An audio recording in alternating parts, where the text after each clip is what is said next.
If you're using Lovable heavily, you'll find that often you run through your build credits really quickly, and it can get expensive really fast. So I want to show you how to keep using Lovable, but go ahead and use your existing ChatGPT or Anthropic Claude subscription to work on your Lovable project, even when you are out of Lovable credits. Let's go ahead and walk through how to set this up and how you can do this so that you don't run out of credits and you can keep building no matter what. You can see here that these are the monthly plans for Lovable, and they go up in price pretty quick. But most people who are using Lovable also have a ChatGPT plan, something like one of these two plans here on ChatGPT, and that gives you access to Codex, which is their coding agent. Or if you have a Claude plan, you probably have one of these plans here, and these give you access to their Claude Code coding program. You have access to additional credits, you're just not using them. I have a Lovable project here, and I'm going to show you how we can do this. The first thing we're going to do is quickly review this project so you know how it's set up. And this is a beer naming assistant, and what it does is it uses AI to name new beers based on what your brewery has named its past beers. It takes in the menu, reads that, learns your voice, and then when you put in a new beer's tasting notes, it comes up with 8 new names that you can use, and it checks the internet to make sure that it doesn't look like those names have been used. You can have a better chance of picking one of them and not clashing with somebody else on Untapped. That's what this app does. It has several integrations in Lovable Cloud, and for the sake of this demo, we don't want to remove it from Lovable Cloud, but we want to, I guess we'll pretend I've run out of build credits. I want to keep working on this app even though I'm out of my build credits, and I already have an account at one of these other places. So that's how we're going to proceed. The first thing we're going to do is give it this prompt: write an about this app MD file for the next developer that tells them everything they need to know about this application, its dependencies, the systems it uses, APIs it integrates with, and anything else that they would need to know to consistently continue to develop this application. And then I had it in plan mode when sending that prompt here. So I'm going to approve this plan, and it's going to write that document for me and put it here in the code. While it's doing that, we're going to go ahead and connect this app to GitHub so that we can let these other tools access it. I'm going to click the drop down here and go to settings. And once your account is connected, then you can connect the repo right here. We're going to click that button, and it is syncing that with GitHub. And now we have the GitHub repo right here. The next thing you're going to do is get the GitHub desktop, and you're going to download that on your computer so you can pull that repo to your computer and work on it locally. There's another tool you're also going to need, and it is Visual Studio Code. Now, you don't have to have this, but it makes it easier to see what you're doing. You can get Visual Studio here, and it's again a free download. So go ahead and download both of these and install them on your computer. And then you're going to open up GitHub Desktop and download this repo. This is GitHub Desktop, and we're going to click the Add and Clone Repository. And then we're going to search for the one we just added. We're going to select the one we added, or we could use the URL that they gave us, whichever we want to do, and clone that to our computer. And we'll go ahead and fetch it. And since we have Visual Studio Code installed now, we'll go ahead and open that in Visual Studio Code. Now, what we'll see over here is that we have all of the files, including this new About This App Developer Handoff file. Now, to use this file correctly, what we want to do is make sure that our agents know to read this file every time they go to do work on this app, and we want them to update this file so that Lovable has the context as well. We're going to add 2 new files over here. So we've clicked on the file list, and we're going to right click and tell it new file. This one we're going to name Claude.md.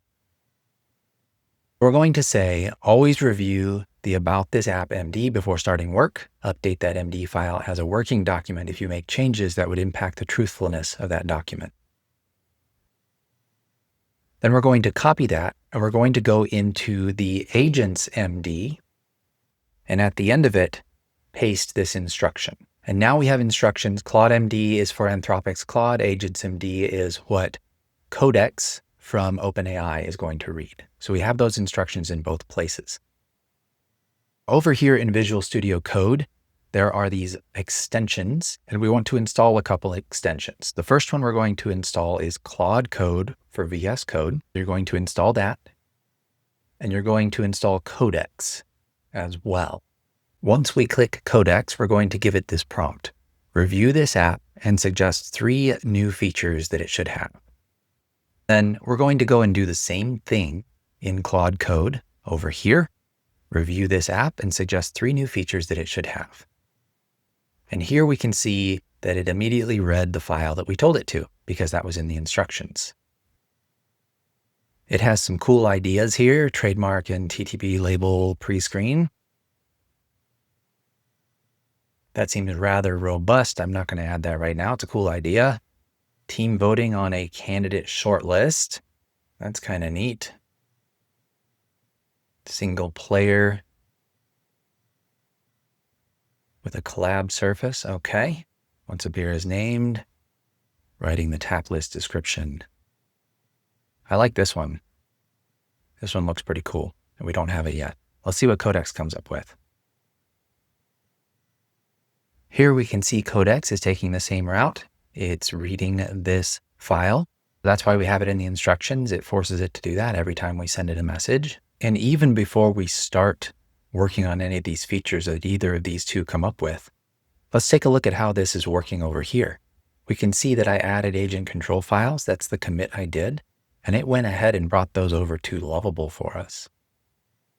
We already have now our Claude MD file and our updates to the agents MD file that we made locally are already here. This is your first peek at how this is going to work. As we make changes locally and then push them out, they go straight into Lovable and impact our app right here.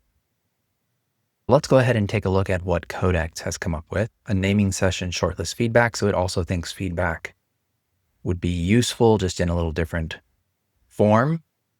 Brewery voice profile. It says that users cannot inspect or tune that voice, and that's not entirely true because it's using your past names. This is maybe a bit of a misunderstanding of what the app does, but I could see that being useful. And then this is the release kit. Okay, this is similar, very, very similar to this invoice menu copy generator. I would like to do a small change first to show you how what we do here is going to fully impact everything on Lovable. And then we will work on one of these bigger features and just let you see how that plays out. The first thing we're going to do is a new chat because we want to start a new request. And we're going to give it a new task here. We're going to tell it to change the menu from how it works to how this works and change nothing else. We're using Claude Code for this. Claude is generally my favorite for this, but I'm showing it with both because you can do the same type of thing with both here, just depending on the other account that you have. The goal here is to use something you already have to extend your usability of Lovable. We can see it made the change from how it works to how this works. My computer has a change log rule, so it has to make a change log every time it does this sort of thing. Your computer probably won't do this, but that's a rule that I have for mine. We're going to go ahead and click on our repo over here if it's not still open, and then we're going to say menu change. That's just what we're naming it. We can name this anything. This just tells us what we did, so we can see it over in Lovable. We're going to commit that and sync that change. Now, Lovable is always watching for this. It's getting the new version. While we're waiting for that to load, we'll go back over here to Codex, and I like this release kit. It says, the library is currently mostly a saved name archive with CSV export. Expand each saved beer into a launch-ready kit, which is the taproom menu line, short and long description, label copy, social caption, sales sheet copy, and availability report with actual matching URLs. This looks really good. We're going to copy this. We're going to do /plan to put it into plan mode. And we'll have it plan this feature for us. Now, if we go back over here, we can see that that menu change came through, and now it says how this works. So there we are. We didn't use a single Lovable credit. We just used our existing membership to Claude Code that we're already paying for other stuff. Maybe we're using co-work or something like that. And we were able to make changes, and those show up immediately in Lovable. And you could still publish those changes right over here at any point in time. It's just like editing with Lovable, but we're doing it using our other membership. We want core copy, that's fine. It's asking us some questions about this plan here. That works. And we want those to be saved fields that we can edit. It's continuing to work on the plan. Here we have a plan that could cost you dozens or even hundreds of Lovable credits, but we're going to be able to just run this right on our existing Codex membership, and we'll just tell it to implement this plan. Now, there is something that may happen in here, and we'll see it if it does, but we've given it a lot of context about how this app is set up. But Codex may make some assumptions that are incorrect about Lovable.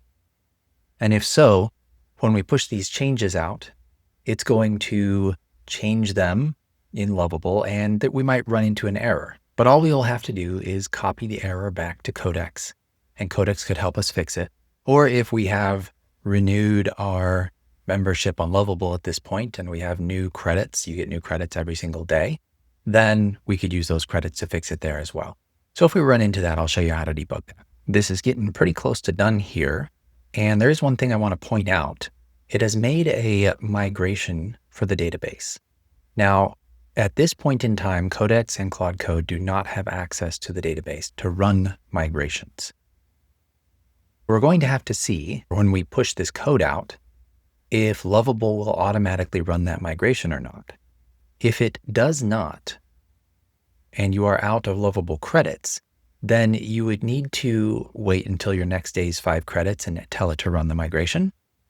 Or if you want to prevent that issue in the future, you could use our Lovable migration toolkit, and you can check other videos on my channel for how to use this toolkit. But one of the things in this Lovable migration toolkit is the ability to get the database URL, and it'll actually extract that for you. Then you would give that database URL to Codex or Claude Code, and then they would be able to run those migrations without using any Lovable credits at all. So that is one option for overcoming that issue if you're completely out of Lovable credits.